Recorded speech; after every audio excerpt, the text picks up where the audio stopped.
Hello viewers, আসসালামু আলাইকুম। আশা করি সবাই ভালো আছেন। আমি আলহামদুলিল্লাহ ভালো আছি। এটা ছিল শুক্রবারের দুপুরের আমার রান্নার ভিডিও। শুক্রবার দুপুরে হঠাৎ আমার বাসায় কিছু স্পেশাল গেস্ট এসেছিল। তো তাদের জন্য আমার একটু ছোটোখাটো আয়োজন ছিল। সেই আয়োজনটুকু আমি আমার পেজের ফ্যান ফলোয়ারদের সাথে শেয়ার করব, তাই ভিডিওটা করা। তো পুরো ভিডিওটি আপনারা সবাই দেখবেন এবং আমার ভিডিওটি ভালো লাগলে অবশ্যই আমার ভিডিওতে লাইক কমেন্ট করবেন। তো রান্না করার জন্য আমি রুই মাছ নিয়েছিলাম আর মুরগির রোস্ট করব। তো মুরগিরটাকে আমি একটু ছোট করে পিস করে কেটে নিয়েছিলাম।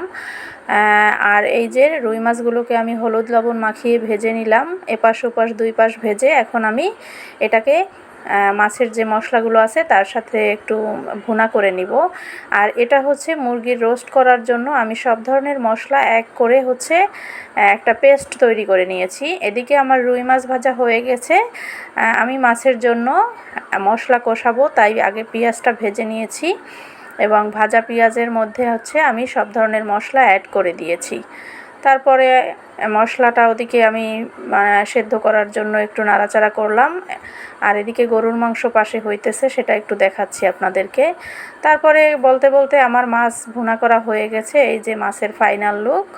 তো এক পাশে আমি মাছ রান্না করতেছিলাম আর আরেক পাশে আমি গরুর মাংস বসিয়ে দিয়েছিলাম।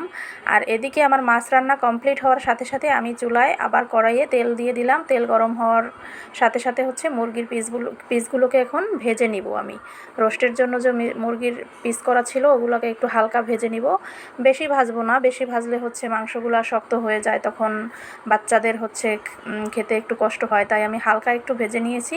তো সবগুলো ভাজার পরে এদিকে আমি এখন রোস্টের ওই যে পেস্ট করা মশলাটা ছিল সেটা এখন আমি পেঁয়াজের সাথে কষিয়ে নিয়েছি।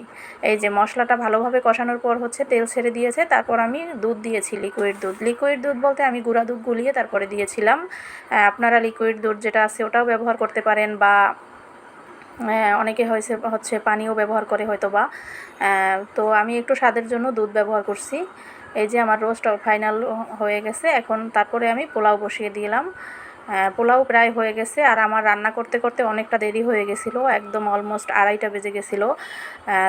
তারপর তাড়াহুড়া করে রান্না করে মেহমান নিয়ে খেতে খেতে আমার 3টা থেকে 4টা বেজে গেছিলো একদম।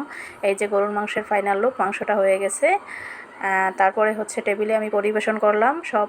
এই যে মাছ, রোস্ট, গরুর মাংস, পোলাও সব, তারপরে ছিল সালাদ, সব পরিবেশন করে মেহমানদের খাবার খেতে দিয়ে দিলাম। তো কারা আসছিল, কেন আসছিল, এটা আমি আপনাদের সাথে আর শেয়ার নাই করলাম। কিছু জিনিস থাক না পার্সোনাল হয়ে, সবই যে শেয়ার করতে হবে এমন তো কোনো কথা নাই।